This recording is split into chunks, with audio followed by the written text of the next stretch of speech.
एक बड़ी प्यारी चीज है महाराज। एक बहुत बड़े सेठ जी थे, गांव के प्राचीन आदमी।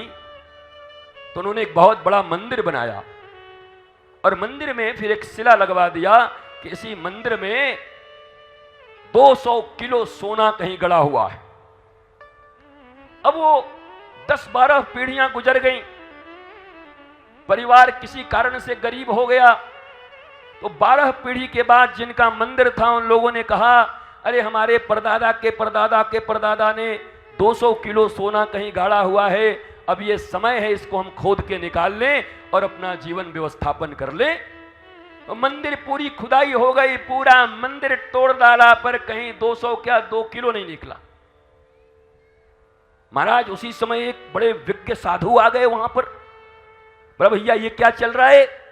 बोला हमारे पूर्वजों ने ये लिखा था कि 200 किलो सोना यहां पर गड़ा है, हमारी स्थिति खराब हो गई तो हम अपने पूर्वजों के धन को निकालकर अपने आने वाली पीढ़ियों का जीवन सुंदर करना चाहते हैं, इसके लिए हमने खुदाई कर दी।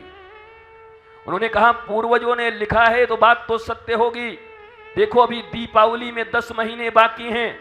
जिस मंदिर को तुमने खंडित किया है, ठीक नक्शे के अनुसार, फोटो के अनुसार फिर वैसे ही मंदिर का निर्माण करो और मैं दीपावली के पहले आऊंगा और तुम्हारे उस सोने को खोज दूंगा। महाराज पूरे गांव वाले को भी लगाया गया कि चलो 200 में 100 किलो तो गांव में बट जाएगी, 100 किलो हमारी रहेगी, तो कौन न लगे। सो सारा गांव लग करके मंदिर को बना लिया। गांव वाले ने कहना, अरे बाबा बेकार बाबा झूठ बोल के चलो गए हो, कहां से आएगो।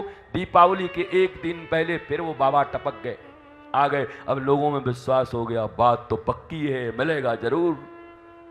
दोपहर के 12 बजे मंदिर का परिक्रमा किया बाबा ने, शिलालेख पर फिर से देखा। बोला इसी मंदिर में 200 किलो सोना दिन के 12 बजे मैं गाड़ रहा हूं, समय आने पर निकाल लेना। वो विज्ञ थे, साधु थे, विवेकवान थे।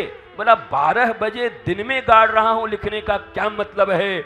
उन्होंने अपनी विज्ञता से, विवेक से ये ढूंढा कि ठीक 12 बजे दिन में, दीपावली के दिन में मंदिर के मूल कलश की परछाई जहां पड़ रही है वहां पर खुदाई करो। कहते हैं 10 फीट खोदा गया और 200 किलो सोना निकल आया। अपनी विज्ञता से उस सोने को बाहर निकाल के ले आए। शास्त्र मूर्खों को समझ में कभी नहीं आता और विज्ञ लिखे हुए उसके अर्थ को, आज के जीवन को कैसे सुंदर करना है, उसका अर्थ गुरुदेव भगवान सुखदेव ही बता सकते हैं। तुम्हारे अपने निष्णात कोई वैदिक सनातन परंपरा में दीक्षित गुरु के द्वारा ही उन शास्त्रों का उद्भेदन हो सकता है। जैसे तैसे लोग, ये लोग जो पढ़ रहे हैं भारतीय सनातन संस्कृति की विद्या नहीं इनके पास, मैकोले की औलादे हैं ये क्या शास्त्र पढ़ करके आपको बताएंगे? ये उल्टा का पलटा अर्थ लगाएंगे, अपनी अपनी बुद्धि से अर्थ लगाएंगे, कहेंगे इसको हटा दो, ये श्लोक हटा दो, ये चौपाई हटा दो, ये ठीक नहीं है। इनकी बुद्धि ठीक नहीं है, शास्त्र तो हमारे ठीक है। अगर विज्ञ हैं आप तो उसके अर्थ को आप ढूंढ लेंगे। उस समय इतने वर्ष पहले इस वाक्य को क्यों लिखा गया, आज के युगानुकूल, युग के अनुकूल उसका क्या अर्थ है, इसके लिए निष्णातता चाहिए, विद्वता चाहिए। ये बैठ के सब्जी बेच के नहीं निकाला जा सकता, दारू बेचते बेचते शास्त्र नहीं पढ़े जा सकते। शराब बेच रहे हो, शास्त्र पढ़ करके सियाराम में सब्जी ज्ञानी करूँ मैं महाराज लिखा हुआ गीता में, क्या लेके आए थे, क्या लेके जाओगे? और एक गीता के विद्वान, चवन्नी गिर जाए तो पूरा दिन मूड खराब हो जाता है इनका। 5 रुपया इनके पॉकेट से गिर जाए तो पूरा दिन, आज हमारा 5 रुपया गिर गया, आज 5 रुपया गिर गया हमारा। अरे यार इस जेब में था, कैसे गिर गया? कुछ 10 रुपया में, 100 रुपया में इनका मूड ऑफ हो जाता है। चलो 100 रुपया में नहीं मैया, तुम्हारो वो नेकलेस गिर जाएगा तो मूड ऑफ हो जाएगा कि नहीं तुम्हारो? अभी है जाएगा तुरंत।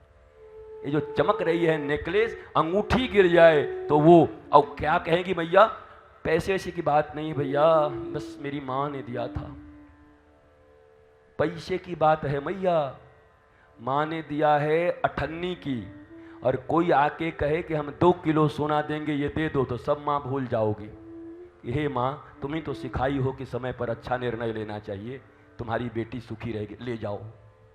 कोई माँ, कोई बाप, कोई दादा, कोई इमोशन नहीं है। ध्यान देना, बुरा लग रहा है, काहे को लगेगो महाराज? हम लोग तो बलदाऊ जी के प्रांगण में बैठे हैं, हम लोग तो बलदाऊ जी की कृपा से मस्त रहते हैं। टीवी पर सुनने वाले लोगों को हम कह रहे हैं, ताली बजाइए। पूरी द्वारिका में यह चर्चा हो रही है। ये कोई रामावतार के धोबी की बात नहीं है कि एक धोबी ने सीता जी के विषय में कह दिया। पूरी द्वारिका के लोगों के बीच चाय और पान की दुकानों में मेन चर्चा यही है। यार बात तो सही है, यार बात तो सही लग रहा है, क्योंकि भगवान ने मणि तो मांगा था सत्राजीत से। भरी सभा में सत्राजीत के पास जो मणि सूर्य का दिया हुआ प्रसाद था, भगवान ने कहा आपके पास इतना सोना हो गया है, क्या करोगे? रावण बनोगे क्या? महाराज इतना सोना हो गया, अभी ऐसा करो, ये सोना, ये मणि जमा करा दो द्वारिका के खजाने में, लोक मंगल हो इससे। क्या करोगे इतना सोना? नहीं नहीं, ये मेरे इष्ट, मेरे आराध्य का दिया हुआ प्रसाद है, मैं बिल्कुल नहीं दूंगा। भगवान ने कहा जैसी तुम्हारी मर्जी, जैसी तुम्हारी मर्जी, तुम्हारा माल तुम समझो, हम कोई लूटने वाले थोड़ी हैं, रख लो। अब उनका सत्राजीत का भाई प्रसेन वहां शिकार करने निकले थे परीक्षित, और यहां मणि को लेकर के निकला इनका भाई शिकार करने। बोला रात में शिकार करने जा रहे हैं, लालटेन नहीं है, मणि इतनी चमकती थी, इसी की लाइट में मारेंगे शेर को। तो शेर ने मार दी वो वाको, प्रसन्न की मौत हो गई। सत्राजीत को पता चला तो सत्राजीत ने मर्डर का आरोप भी श्री कृष्ण के ऊपर लगा दिया और मणि के चोरी का आरोप भी श्री कृष्ण के ऊपर लगा दिया। प्रायः कृष्णे न निहतो मणिग्रीवो वनम गतः प्राता ममेति बंधुत्वा कर्णे कर्णे जपंजना। पहले तो केवल मणि चोरी का आरोप लगता, पर अब धारा 302 भी लगाए दिया महाराज। बोला दफा 302 के तहत भगवान श्री कृष्ण ने ही मेरे भाई को मरवाया और मणि छीन लिया। उद्धव जी एक दिन आकर बोले ठाकुर जी बाहर चर्चा अच्छी नहीं चल रही है। बोला क्या? बोला लोग ऐसे ऐसे। बोला अरे हम तो जाते हैं तो सब जय जयकार करते हैं। बोला महाराज दुनिया ऐसी है, मुंह पे कुछ नहीं बोलती, पीछे सब कह रहे हैं कि बचपन की आदत है, यही किए होंगे।